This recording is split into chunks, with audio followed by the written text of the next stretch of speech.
Faf, not to sound negative, but why couldn't you guys play like this the whole tournament? Yeah, well, I think chasing 200 is obviously a little bit easier than chasing 330. So that is, by starting your innings off, it's a completely different game. You can bat towards your own tempo. Dwayne bowled well today. So the bowlers, after the first 6 overs or so, the bowlers did a really good job, and they put their skills together. I can't give you the answer why it didn't happen before. Just today was Dwayne didn't play the previous games, so maybe under English conditions he worked really well today. And our plan was, especially on this wicket, the slower the bowler, the harder it is to face. So it worked out perfectly that he was the guy that was going to be successful. And then with the bat, I've been saying it a lot, the guys have been batting well, but only for short periods. And the basics of batting, once again, if you get in someone to bat through the innings, then it becomes easier. So it's just probably doing the basics better today than we've done in the tournament. Hi, Faf. As a player, how do you see that? At a time when you are striking form, both you and Hashim, does it somewhere down the line? Do you feel that it would have been good had this come on earlier in the tournament, like to repeat his?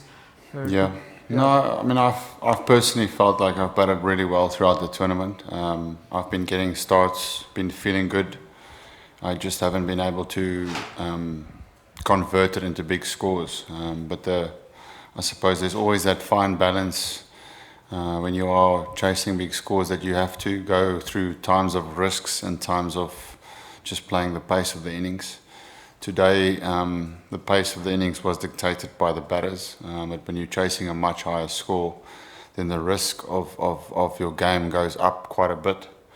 And therefore, I've made quite a bit of mistakes trying to take on the game, trying to get to that run rate that we needed. As I said, for me, it's the basics of getting a partnership together. Once you've got that partnership, then everything becomes so much easier. Then batting becomes in your own terms out there. And we haven't had enough of that. Hash has also got 1 or 2 starts, but hasn't been consistent enough at all to put us into good positions from a start of the innings point of view. Obviously the win and the way you guys played will put a smile on your face, but you guys seem to really enjoy yourselves. I think Imran came and gave you a cuddle when you were on the field. There seems to be a couple of jokes going about. Chris was doing some push-ups. What's the vibe in the camp like, and leading up to this game? What's it been like? That's the first time I've seen Murray doing push-ups. No, it's been really good throughout the tournament. I find that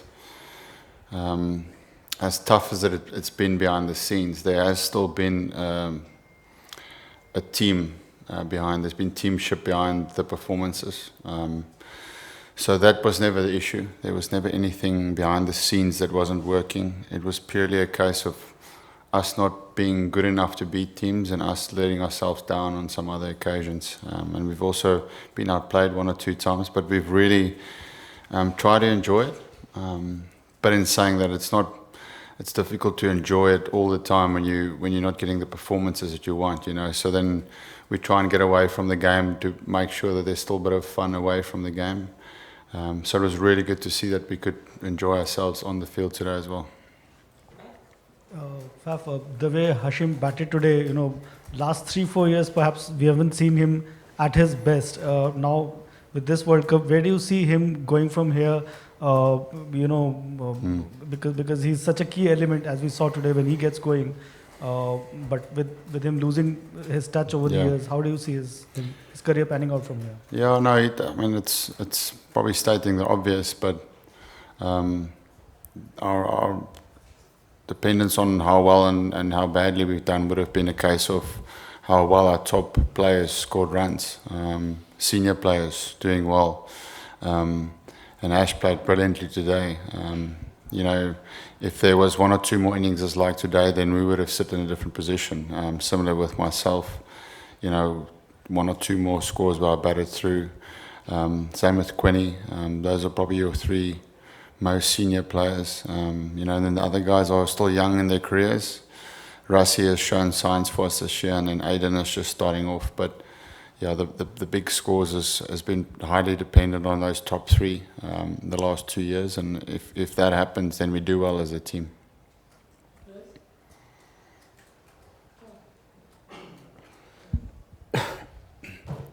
Sorry, Faf, just to follow on that, I mean, I think the question about Hashim is, do you think he'll continue from here, or, I mean, have you got any signs of what his plans are? He said he wants to keep going. So, I think, you leave it to a great player to make the decision himself. That's how I see certainly great players almost planning the exit.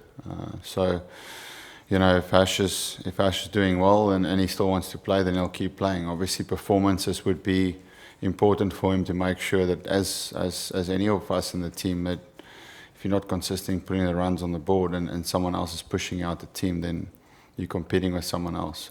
So, yeah, it's probably still too early to tell. There will be a sitting down, I'm sure, after this World Cup where whoever decides what's the way forward, and that discussion will happen then.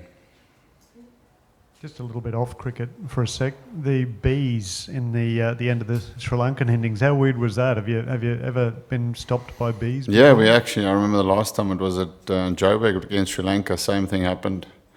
Yeah, it's very funny. Looks like someone's just had a machine gun through all the players on the field and everyone's down on the ground. But yeah, you're not brave enough when there's a swarm of bees flying. I think I'm brave, but not that brave. Faf, I think it's fair to say that today was the first time that you put together a good bowling performance and a batting performance in the same game. Can you say at this point if that's because the pressure of reaching the semis is off, or did you just happen to get it right? I can't say. I mean, it looks, if you look at the facts, it looks like that. But it's just, we just put it together today. I thought, you mentioned it, our bowling was working toward, the last two games, there's signs of good bowling and then signs of poor bowling. We've chased almost 300 every game. I think 80% of the games has been high-scoring games where we're chasing and that's a different beast in a World Cup when you're chasing a big score. Like as I said today, it's a smaller score. So I think even if we were still in it, chasing 200, it's a far easier task than it is chasing a big score, because you're facing against scoreboard pressure. You're looking up and the rates at 9s or 10s, and you've got to make a play. So I think today it was whether this was before or today, it would have been the same result. We bowled really well. Restricted them to the score and chased it down clinically. So there's learning for bat, both, and ball, that we haven't been good enough with bat or ball at different stages through the tournament.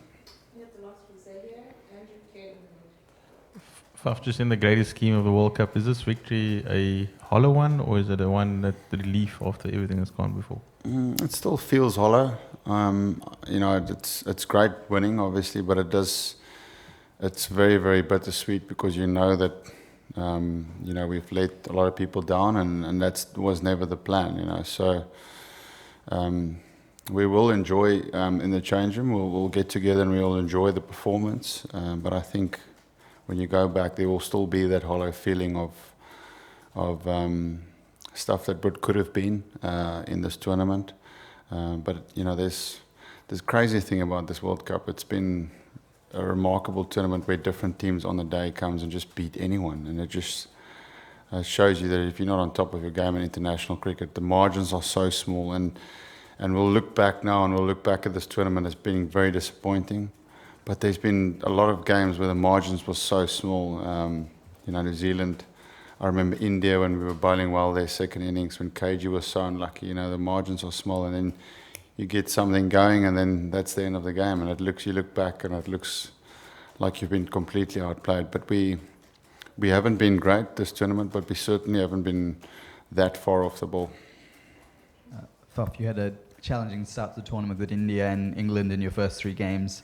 Sri Lanka and attack you've done really well against over the past years. There's sort of a niggling feeling that if matches had been different, if sequences had been different, things might have panned out a little bit differently for your batting order? No, definitely. I think I think it's crucial, especially for a team like us, in tournaments like these, that you need to start well. If you start well, your confidence in your team will grow, and then from there anything is possible. But to start the way we did, I mean, obviously you come here already with the expectation of needing to do well, and then you go 0 from 3, and that expectation becomes a weight on your shoulders that is, you know, it's a heavy burden to carry. But that's the sport we play. We accept that and we acknowledge that we put ourselves in that position. But no, definitely, if you can have a draft where you can, not necessarily the smaller teams, but just it's the way you start. I think that you get confidence from that. And that first week was a really tough week for us. It's obviously becoming a really interesting competition now with permutations for other teams. How frustrating has it been to watch it from the sidelines now that you're out of contention? And how long does this final week become, knowing that, you know, Australia's only next Saturday? No, I mean, we'll make sure that we enjoy the time that we have. You know, we said to the guys this morning that there were 2 games left where this group of players are playing together. You know, that there'll be a few players signing off after this, and it's got to make sure that we put in our best performances for the guys who've served the game so well over the years, you know. So I think the guys will still be very motivated to do that. I think you could see today that we still came here with a massive intention of trying to fight as hard as we can, even though we are out of the competition. But yeah, it's going to be, for the other teams, it's going to be exciting to watch. Especially now seeing what England's going to do in their last 2 games. I think that will be exciting to see. But yeah, certainly I feel that the better teams are in the positions that they are for a reason. Us, West Indies, Sri Lanka have been the most inconsistent teams, I suppose. And you look at Australia, New Zealand have been very, very consistent in their performances. So they deserve... This tournament is a lot tougher than it used to be. Obviously the quarterfinals, I remember the previous World Cup, I don't think we played great cricket to get to the quarterfinals, but we got to the finals. So you can almost afford a few slip-ups in a tournament like that.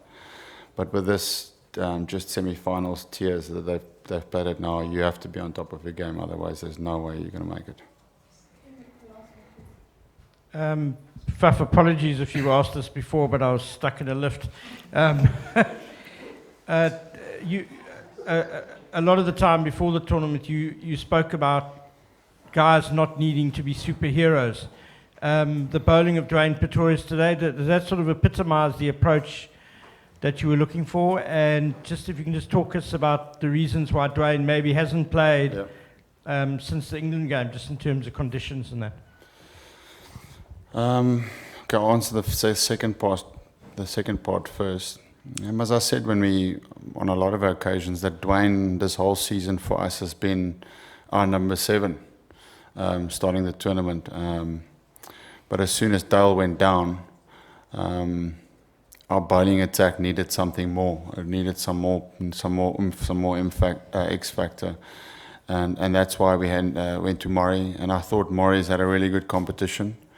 So there was never really any other options really to look at. It was always a case of Morris versus Pretorius, and because he had a bit more pace, and we had a 7 and 8, you're looking for a bowling all-rounder, and Morris did, as I said, he did well. So after the previous game, just felt that Lungi's fitness was, as I said after the post-match, that the amount of cricket that he's played, just feel like he's just a little bit under pace-wise where he needs to be. And therefore, for this game and the conditions that we're playing at, that we weren't necessarily looking at pace on this wicket. We were looking for someone that was accurate. But that's what we've been looking for from all our bowlers in all conditions. The more accurate you can be, the more effective you are. And probably Morris and Tahir and Andy at most of the stages has been the only guys that's been really consistently landing the ball in good areas, and that's why they've been the most consistent. But yeah, today was a case of just we've been trying to find a way for him to play, and almost the performance of Lungi the previous game just gave us an opportunity to say, you know what, it's worth a punt on him now. What was the first part about the stuck in the lift? You said a lot before the tournament about the players not needing to be superheroes. Okay. That's exactly what it is. It's about doing your job and the basics extremely well, and that's not needing to bowl at 160 Ks or swinging the ball both ways consistently. It's literally just running and doing the basics of your job as well as you can, and that's what he did today. There was nothing much about his bowling. He just ran in and bowled a good line and length. But yeah, even Dwayne is a good example, but also with the bat. We said that we want players to play more freely, and now you see that comes with building a partnership. I've said a lot about the style of play that we want to play, but in order to get there, you need to put the foundation first. And then today was an example of that, getting a partnership going, and then there was an opportunity for myself to say, right, it's time to put the foot on the gas.